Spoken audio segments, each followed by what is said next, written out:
هاتي بقى الكبد والقوانص بتاعه الفراخ اللي عندك وتعالي هعمل لك احلى اكله هتاكليها وهتاكلي صوابعك وراها. تعالي شوفي طريقه تحضيرها بسرعه.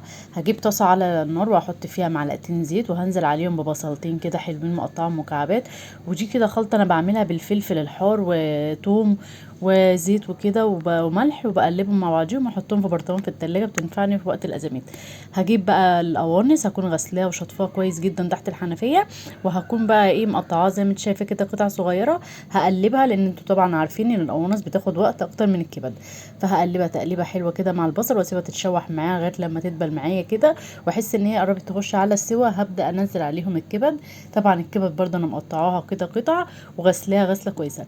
ملح وفلفل اسود وكمون وكزبره ومعلقه بابريكا بتديها طعم حلو قوي ولون حلو.